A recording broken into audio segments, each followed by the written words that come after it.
অভিষেকের বৈঠকে জোড়া কর্মসূচি ঘোষণা, বাংলার সমর্থনের সংযোগ ও বাংলার উন্নয়নের সংলাপ।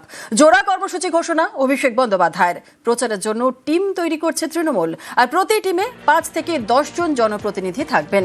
1 জানুয়ারি থেকে শুরু হবে এই কর্মসূচি।